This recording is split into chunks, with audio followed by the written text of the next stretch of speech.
Magandang araw mga kaibigan. Pag-usapan natin ngayon yung mga pahayag ni dating Senate President Zubiri. Yung unang interview niya after na masibak siya sa pagiging Senate President. Ni-interview siya ng Net25.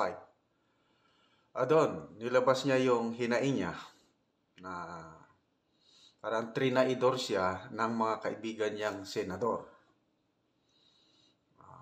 Lunes, nag-resign siya. Sabi niya, Sabado pa lang, marami pang sumusuporta sa kanya. Pagdating ng Lunes, nalaman niya, wala na. Buo na yung kudita.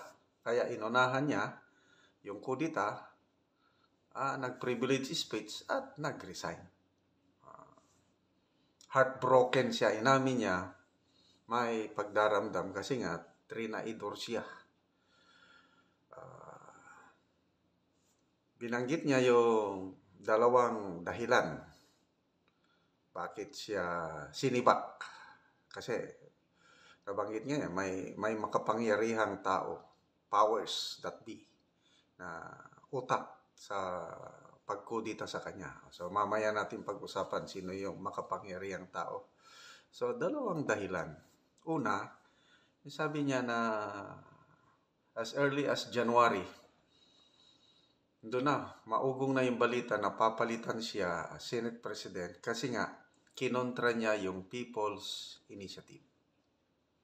At hanggang ngayon, yung charter change, People's Initiative na yan, hindi uusad-usad sa Senado. Dahil, nandyan si Senator Zubiri na, patas lang ang kanya, ayaw niyang diktahan ang kanyang kapwa senador. Ayan, People's Initiative. Then ito na, pangalawa, nabanggit din niya na yung PDEA leaks hearings na ginagawa ni Senator Bato ay posibleng dahilan sa kanyang pagsibak. May nagalit.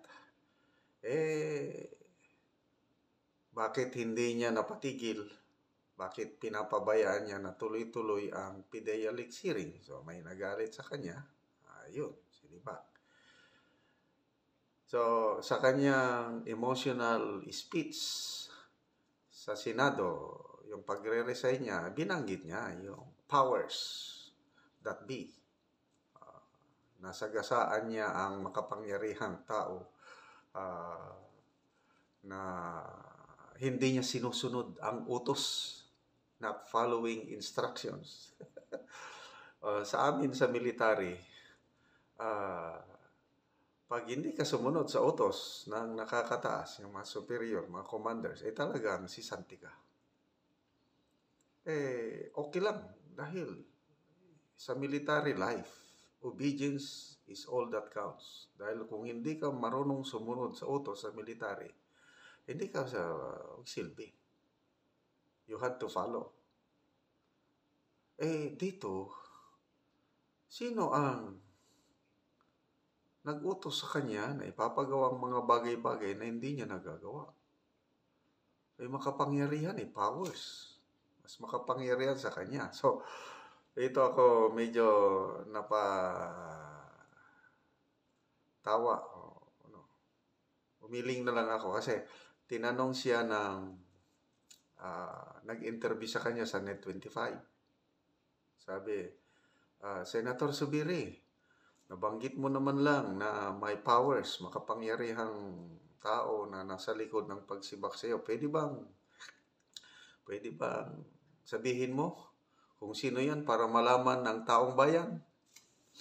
Nako, napaisip sandali si Senator Zubiri, mga few seconds bago siya sumagot.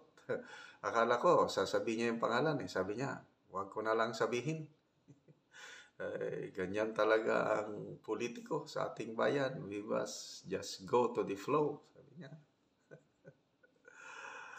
So, ang tanong, bakit ayaw sabihin ni Senator Zubiri yung makapangyarihang tao na nagpasibak sa kanya?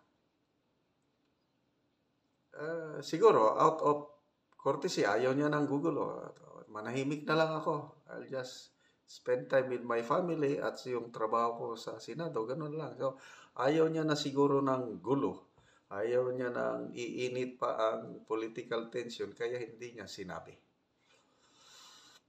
Kaya lang, madali lang yan, kahit hindi niya sabihin.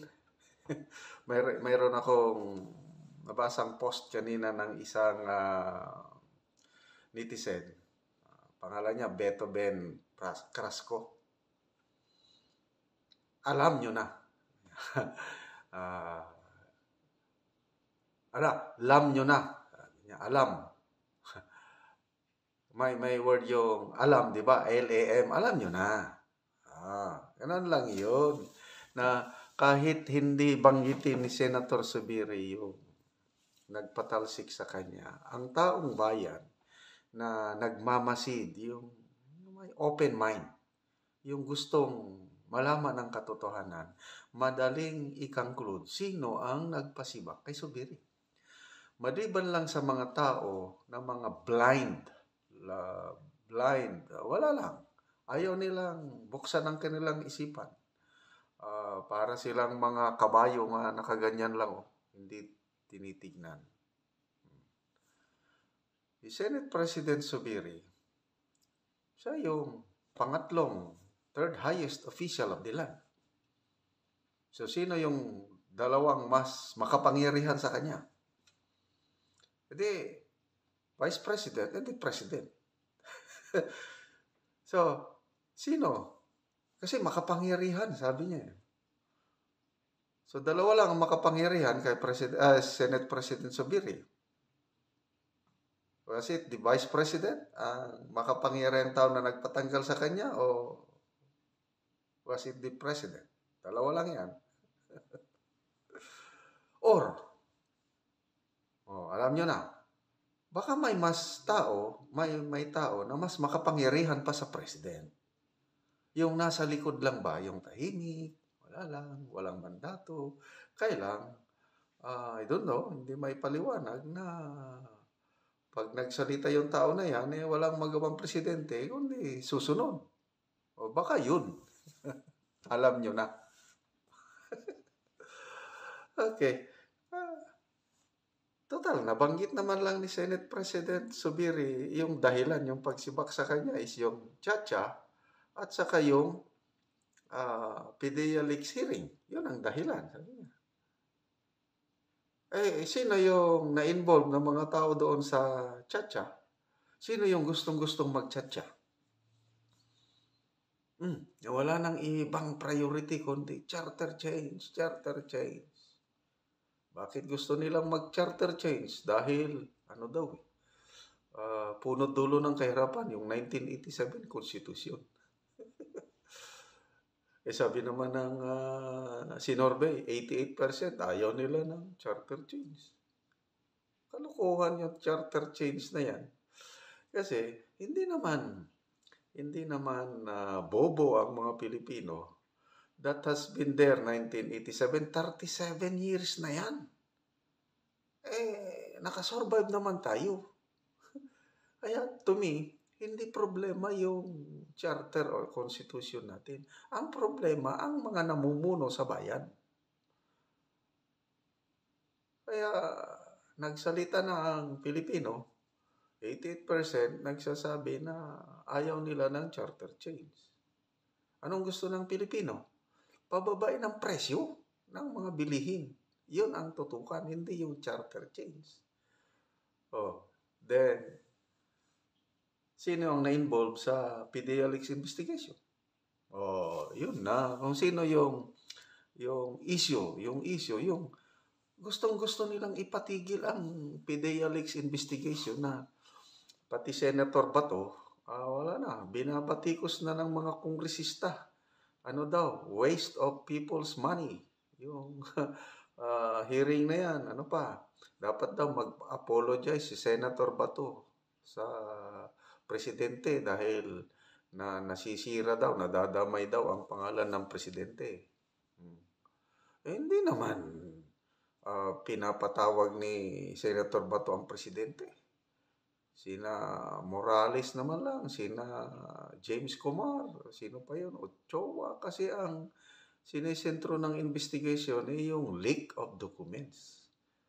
Na dapat hindi na maulit yung pag-leak ng mga confidential documents kasi pag na-involve ang national security natin at naililik, delikado ang seguridad ng ating bansa. Yun ang tinutukoy. Hindi naman, ah, of course, nasangkot lang doon dahil confidential informant nagsabi noon na ang then Bongbong Marcos Jr. Na-report na with pictures na sumisinghot ng alleged illegal substance. Yun lang ang ng dokumento. Wala pa namang napatunayan na hindi pa absolute truth na ang Bongbong Marcos Jr. Gumamit ng droga. Report lang yun. Kaya nga, magkaroon sana ng surveillance, authority to operate, para i-validate. Yun lang yun. Lumabas yung dokumento eh. Wala namang kinalaman si Agent Morales yung dokumento na yan. Nung naglabas, hindi naman siya. Dahil siya ngayon ang kawawa. Nakulong na siya dahil dyan. Bakit gusto nilang ipatigil? So, alam nyo na. Sino yung gustong magpatigil? At sino yung nagpa-sibak kay Senate President Zubiri kahit hindi niya sabihin, ang taong bayan, alam na. Kung alam nyo na, sige nga, i-comment nyo sa comment section sino yung alam nyo na nagpasibak kay Senator Zubiri na mas makapangyarihan sa kanya. So, alam na.